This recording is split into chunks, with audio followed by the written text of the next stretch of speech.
And we're back. We're back with a story from a phone company.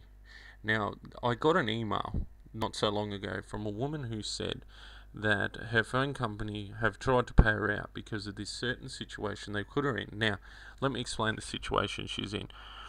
Her phone line, every time somebody tried to call her, sometimes wouldn't work, sometimes would work.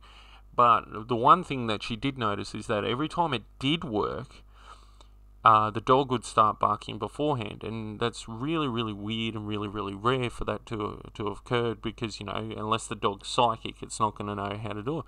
So she rang up the phone company and said, look, some friends of mine have been trying to ring me, and they're just not getting through. Can you help me? And my dog barks. And the phone company, not believing it, sent out an electrician, and the electrician came out and checked out the circuits and all that. And then they climbed up a pole down the street and thought they'd give it a try, give it a call. So they called the house, nothing happened. They called the house again, nothing happened. Then when they called the third time, the dog started barking, and then the phone rang, which is very, very odd. So the electrician went down, and this is what he found. And now this is a true story. This is what he truly found. He found that the switch or the circuit was not fully connected. Like there was a problem with it.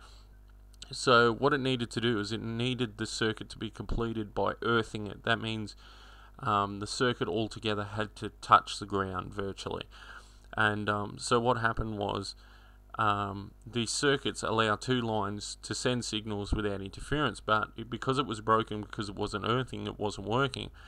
Now, the reason the dog always barked was, one, because it was tied up, and two was because it was tied up to an unknown telephone pole that was grounded by a post, and that means like the dog was wearing a chain and a collar and all this. Now what happened was every time the phone rang, the dog would get zapped with 90 volts of electricity, and the only time he did get zapped is after a couple of times of getting zapped or getting ready to be zapped. It would wee wherever it was, and the wee would seep into the ground and complete the circuit, and because it completed the circuit, the dog would get zapped with these 90 volts of electricity before people called. So what would happen was the dog would bark, and then it'd get jolted, bark, jolted, so on and so forth. The P completed the circuit and the phone rang.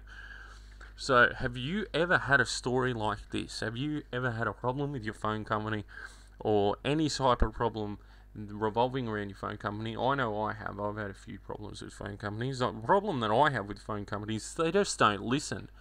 You ring them up and you say, this, that, and the other. They go, no, this is what we want you to do. And you go, well, that's not what I agreed on. But anyway, I don't think everyone has that problem, but I want to know what problems you've had. Give us a call.